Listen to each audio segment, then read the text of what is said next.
Hello, my name is Berit Lewis. I'm the author of the book Aging Upwards, and I'm also the CEO of the company Thriving Life.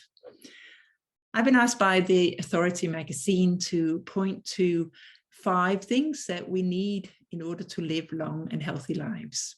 So here goes. The first one I want to point out is our attentional control. It's not something that you usually associate with happiness, but when you think about it, our attention is really our mental currency. It's the one that we can invest in different parts of our life, and that has a huge influence on how we live and our moods and what we focus on. So the good news is that attentional control is something that we can become much better at, both at choosing where we want it, but also how we are able to sustain it for a long time and to refocus on something that is more beneficial for our well-being than the other things that comes to us. We can't control our thoughts, we can't control our emotions, but we can control how much attention we give different thoughts and emotions. The second one is awareness, because the thing that happens when we start to practice attentional control is we get better at concentrating, and we get better at sitting still for longer. And what will happen is a little bit what we can see in a snow globe like this. If we're able to sit still for longer, the thoughts, in this case, the settlement, starts to fall to the bottom and things starts to get a little bit more clear. So we start to become aware of how our thoughts, how our emotions and physical sensations are all genetically and also socially wired in a certain way. We have certain habits, and we are still living with caveman brains, and they keep us they help us survive, but not so much thrive. But the more we become aware of these habitual patterns, habitual ways of thinking, we can start to step back and say, is this helping me live the life I want to live? Is this helping me be the person I want to be? And so we can start to make different choices in life. The third one is acceptance.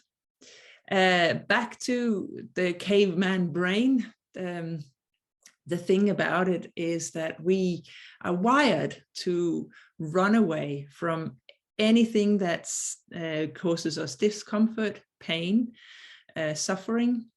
When we were cavemen, we were running away from lions in order to keep safe, running away from the pain. But these days, we're also running away from potentially difficult thoughts, difficult emotions.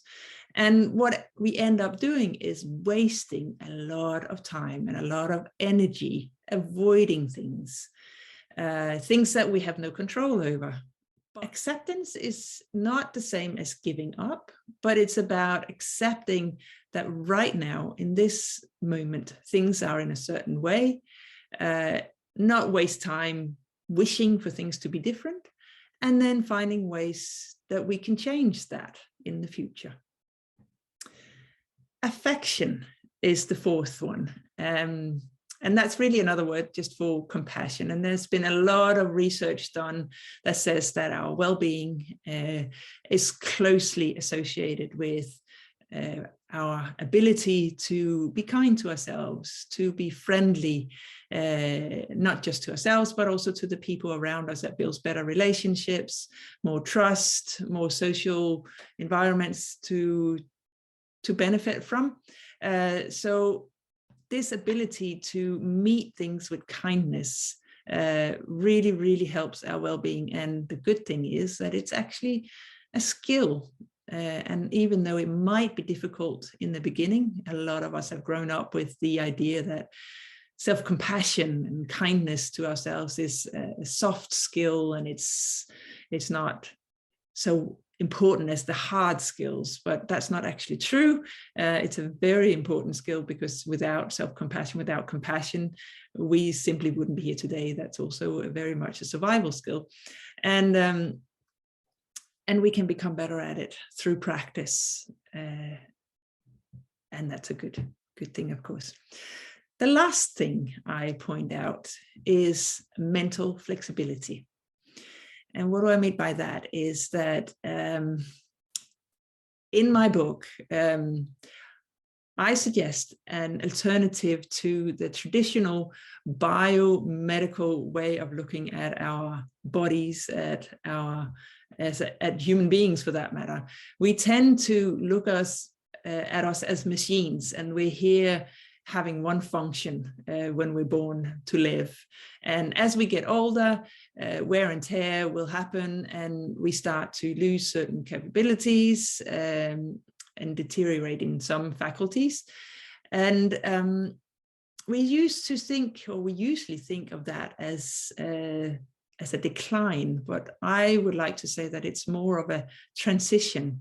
And so I suggest looking at us from this perspective called functional contextualism. So instead of seeing us as this machine that has one function, we can more see life as sort of a continuous process of transitions. And as we go through this transition in life, we need to be able to adapt along the way, and we need to take the context into consideration when we try to find our purpose and our way in life as we are in that moment. So there you have it. If you want to live a healthy, long, and resilient life, I recommend starting working on your attentional control, your awareness, your ability to feel affection for yourself and others, and to find mental flexibility in the way that you live your life.